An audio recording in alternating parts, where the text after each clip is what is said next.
When you have a foreign God, behind that foreign God is a demonic force. It's not benign. Behind Chemosh, behind Baal, behind all of these other names, there are demonic forces that are at work.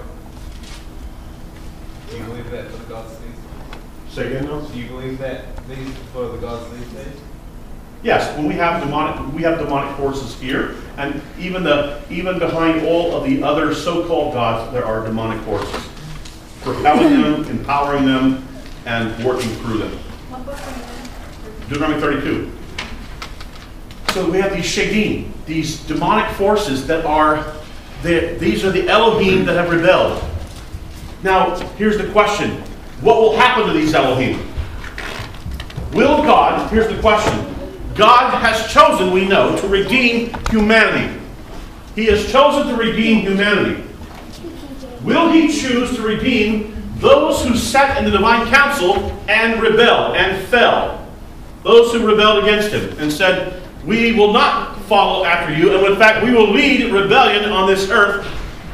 Instead of leading people to you, we will lead people away from you. Go with me to Psalm 82.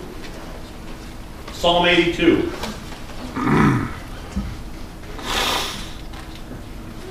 Psalm 82 says this.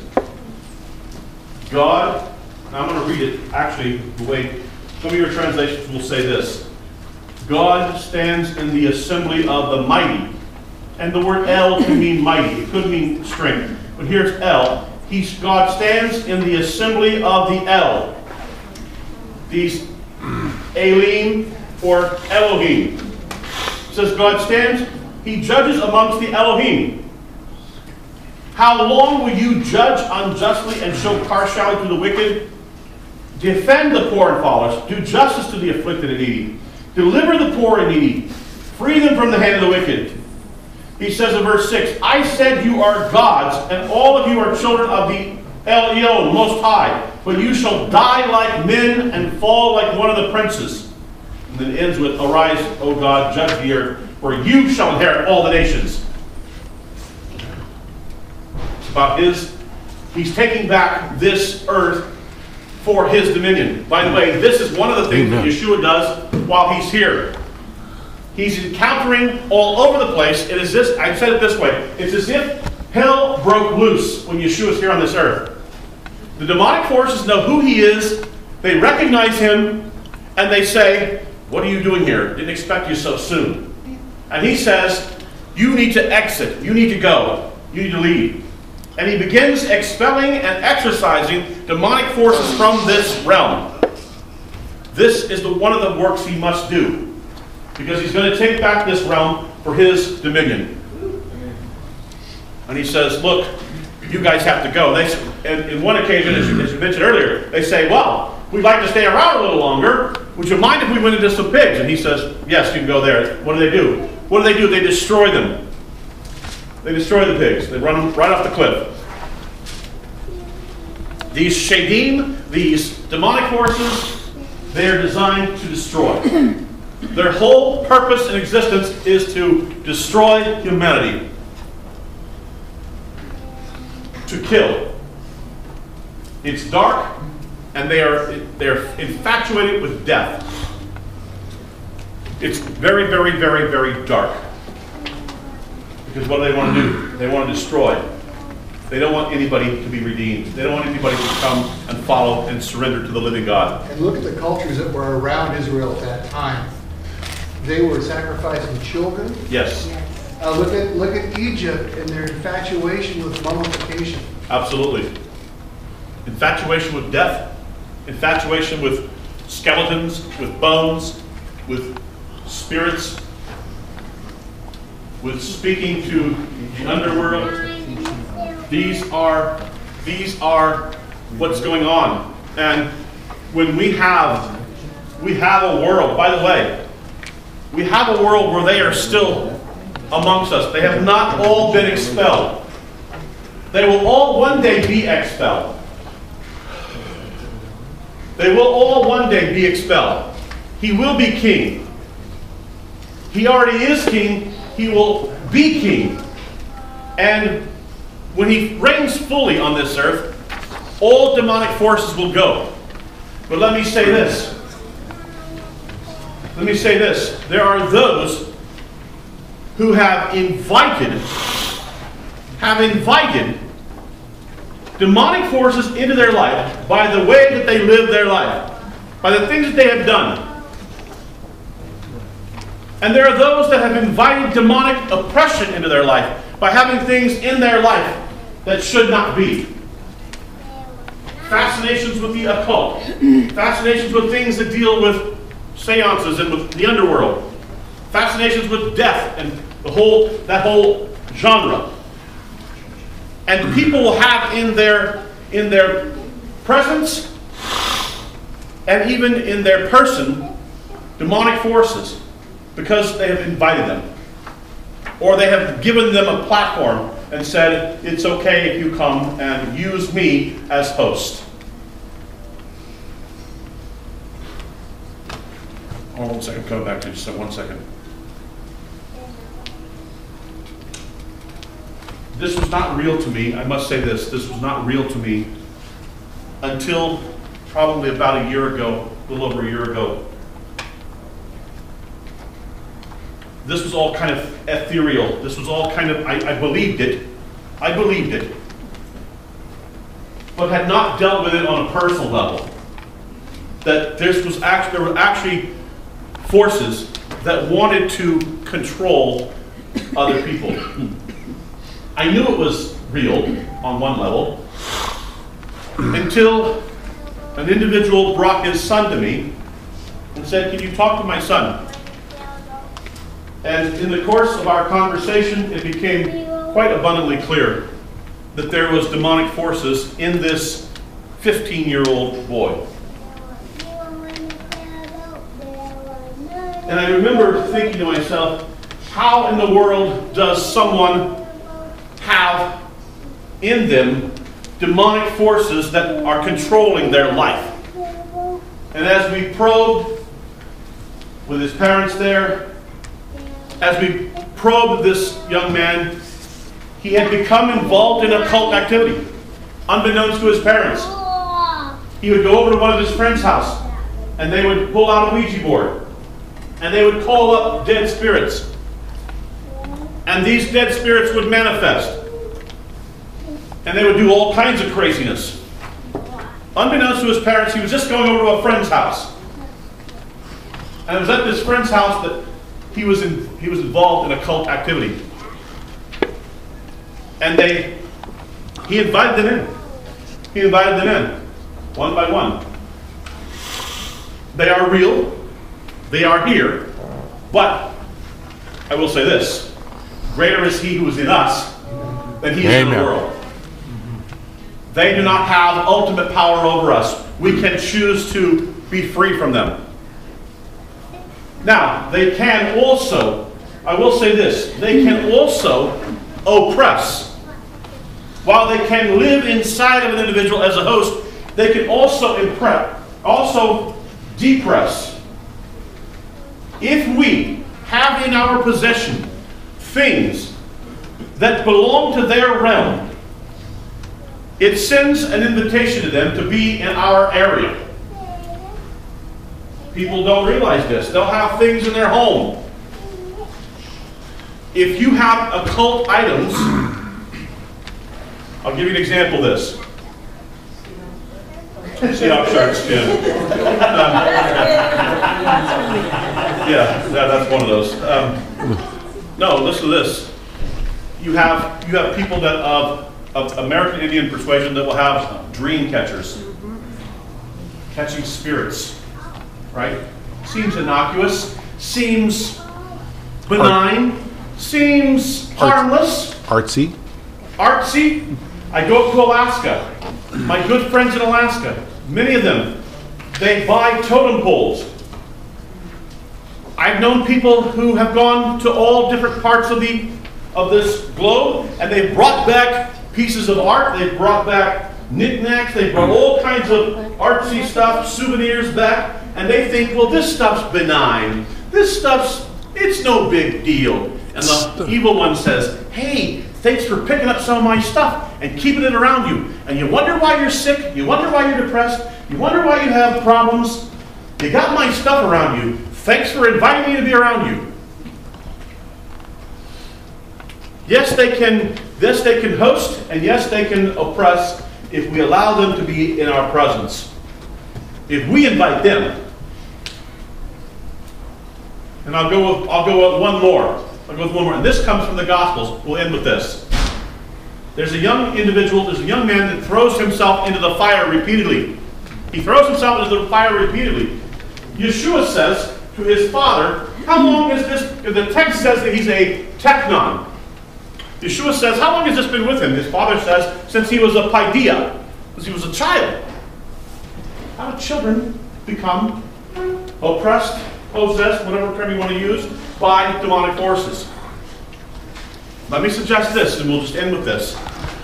But there are times where, in the history of a family, going back to maybe a great-grandmother or a great-great-grandmother, that somebody in that family has invited demonic forces into their life.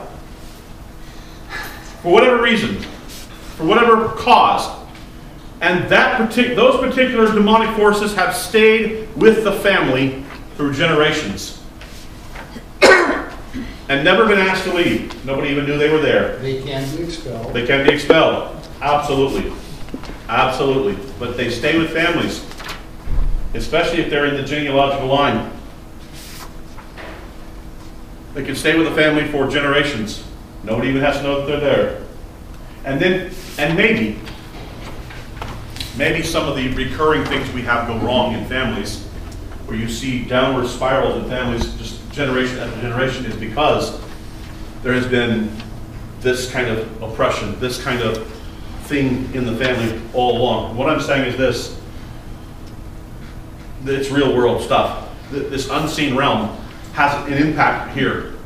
What goes on there has an impact here, and ultimately what goes on there will invade here. When the army of God, the chariot throne of God, eventually sets down on this terra firma permanently, he says it will all have to go.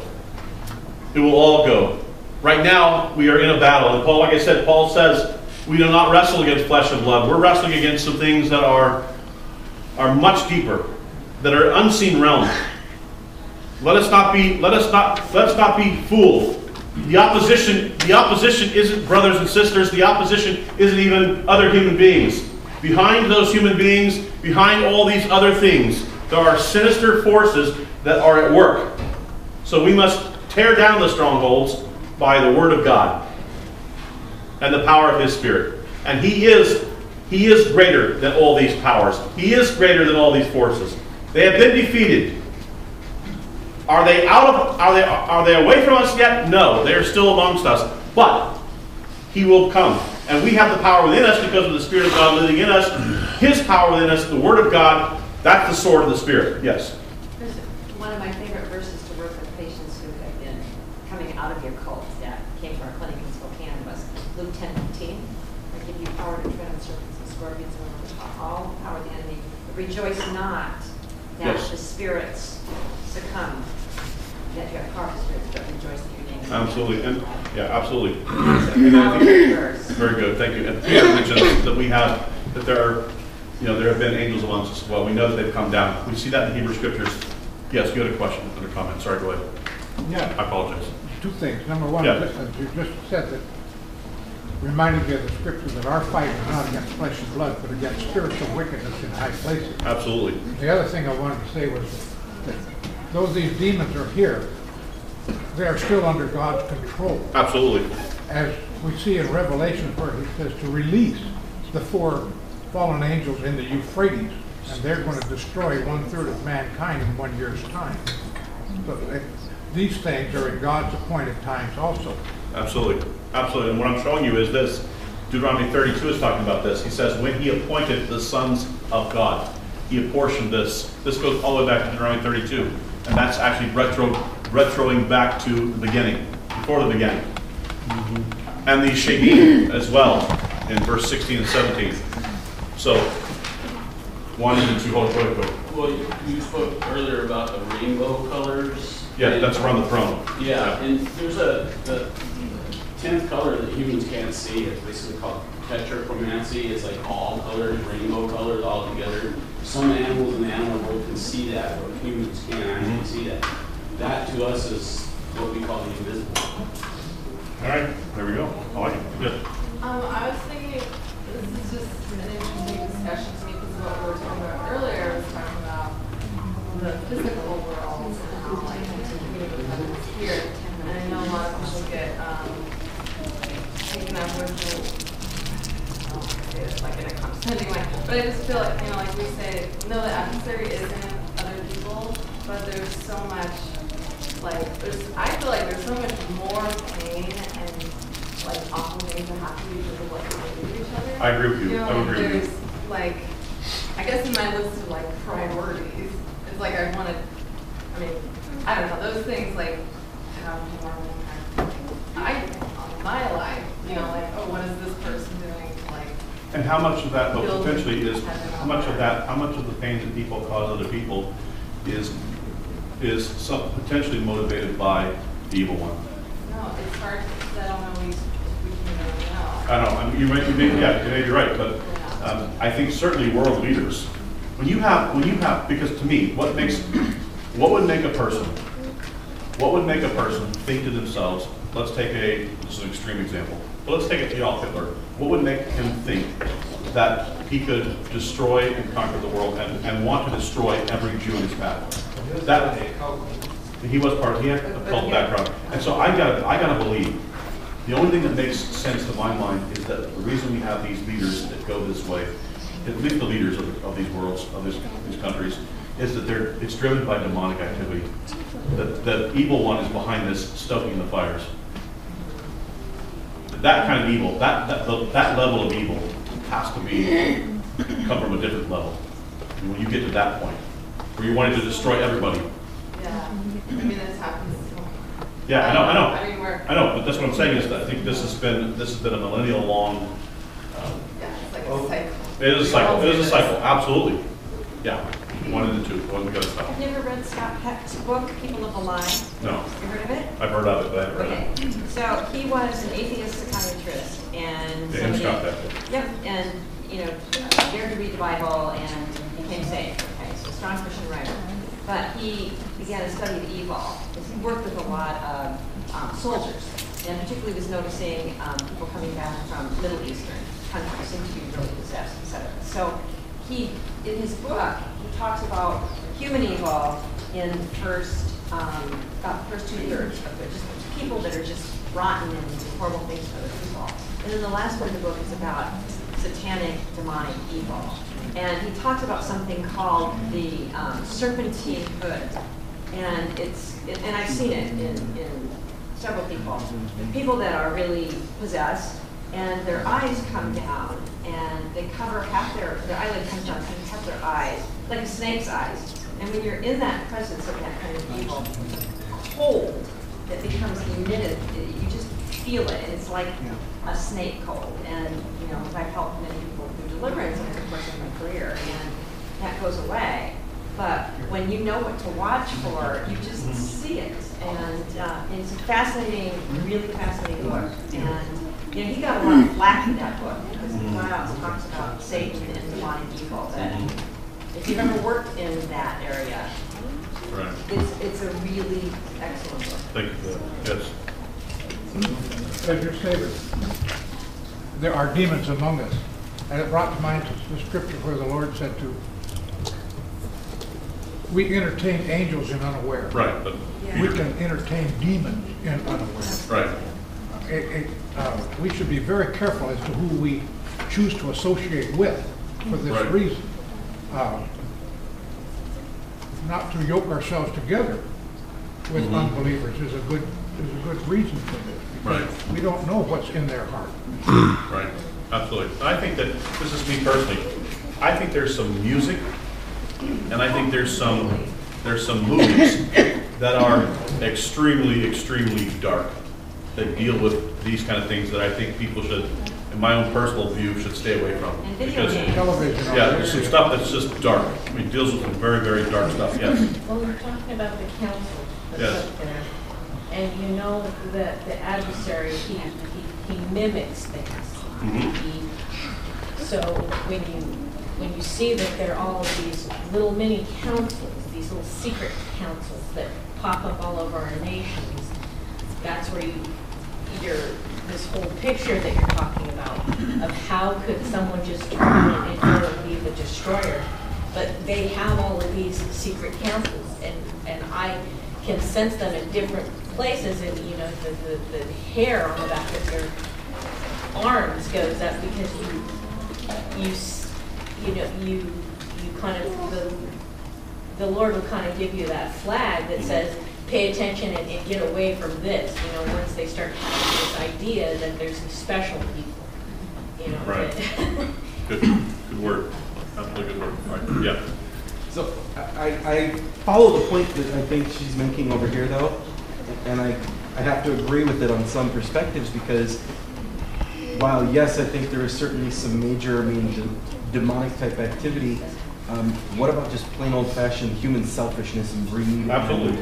And all those things. And I think that the caution becomes that we want to go, oh, well, you know, the devil made me do it for everything that's imaginable. And the truth is that some people out there are just rotten. Absolutely. And you go, absolutely. Wow. And it's not that they're not worth being redeemed or any of that stuff. I'm not suggesting that, but they're just rotten people. Right. And they've never been taught from childhood growing up how to share, how to be nice, how to be polite. You know, Absolutely. they drive how they drive, and how dare you cut them off, and they're going to tell you you're number one on the way by. And I'm not sure that that's demonic as opposed to just, you know. I agree. Absolutely. I'm not disagreeing with that.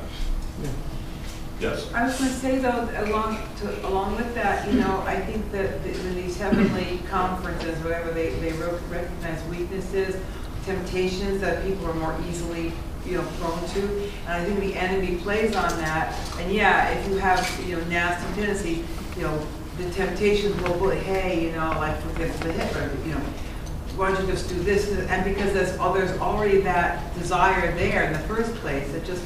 I think the enemy creates opportunity for that kind of stuff too. Absolutely.